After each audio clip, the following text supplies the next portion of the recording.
Bomoi nanga goyo na maboko na Yesu, bapasi nanga goyo gogo na maboko na ye.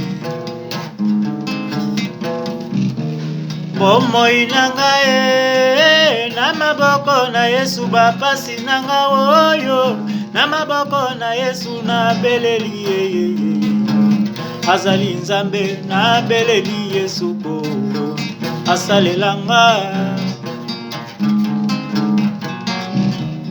Bomoi nanga goyo na maboko na ye, bapasi nanga ye na maboko na Yesu, na beleli ye Yesu asalelanga.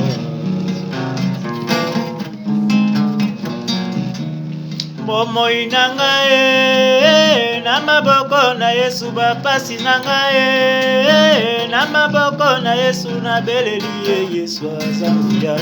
Na bomoi nanga na beleli Yesu aza bomoi oyanga. Bomoi nanga na maboko na Yesu, bapasi nanga na maboko na ye. Azali Nzambe ya bolingo ye, azali Nzambe na nguya apambola moto, azali Nzambe na solution.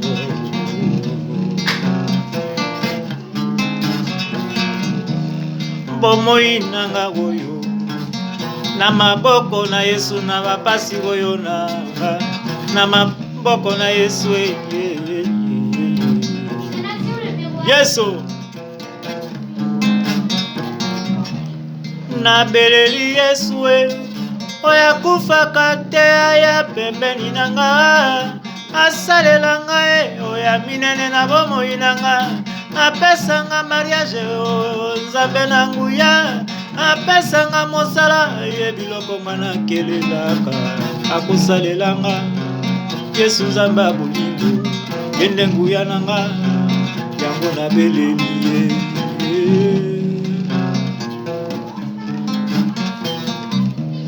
Bomoi nanga na maboko na Yesu oyo kolo, haleluya papa yakayo. Kolo Yesu ozali Nzambe nanga, yango wana na beleli yo lelo.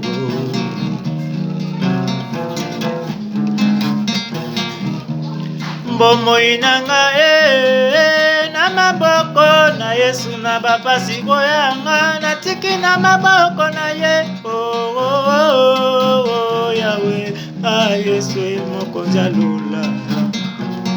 Kolo Yesu olingaka salelanga na mona loboko na yo, na présence na yo esantu nalingi na fanda.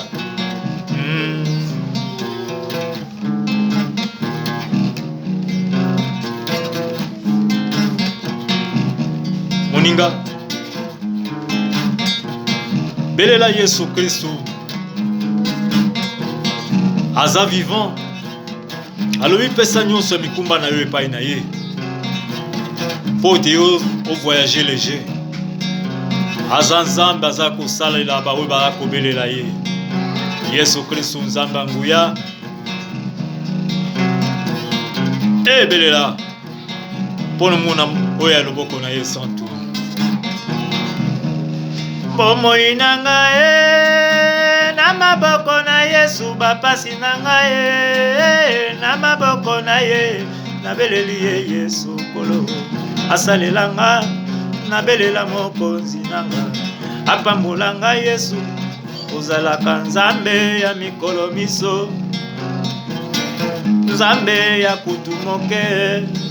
Oki mongonga Benjamin Belanga mwana kutu moke eza koganga kuna na ngele kuna na nganda ya minguni pe na mbe.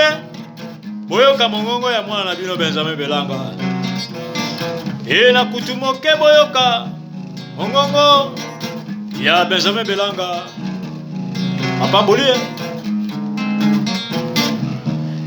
Bomoi nanga goyo na maboko na Yesu bapasi nanga nyonso na pesa na maboko na ye. Yende atiaka loboko na bana baye masia, alongolaka mpasi oyo ya moto, oyo azangi mwasi asenga epa na Yesu, oyo azangi libala asenga epa na Masiya, oyo azangi mbe azanga pai na Masiya, oyo azangi bozwi azanga aganga pa ya Masiya akopesa.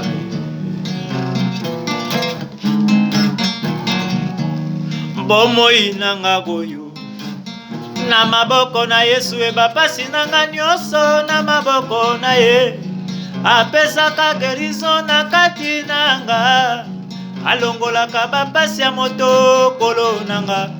Jésus kotika ngai te, Yesu osalelanga lelo, Yesu osalela victoria nanga, kolo Yesu opambolanga Benjamin Belanga.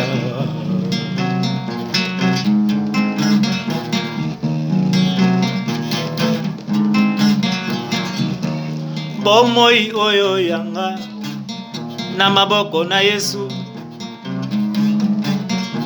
na maboko ya Kristo, tosambela na maboko ya Yesu, yende akoya na kati na secours na biso na ba problème nyonso po tazali mokonzi, ayaka liboso ya nyonso.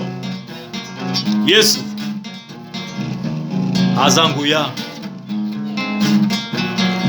akutisaka moto te, akokita pe asalela yo ndeko. Quelle que soit ma difficulté na yo, ebelela ye, aza vivant. Bomoi nanga goyo na maboko na Yesu, bapasi nanga goyo na maboko na Yesu, abozwi nanga nyonso na maboko na Yesu, Yahweh.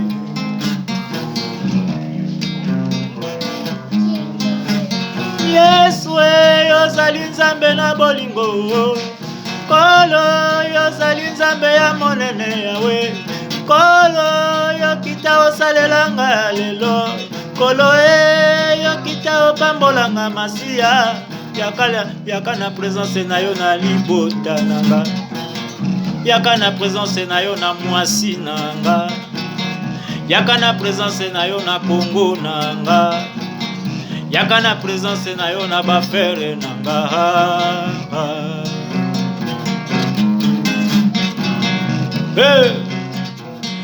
Ekita na kati ya bapolitisien congolais, bamona loboko na yo po bazwa mayele. Bomoi nanga na maboko na Yesu, bapasi nanga boyo na maboko na Yesu,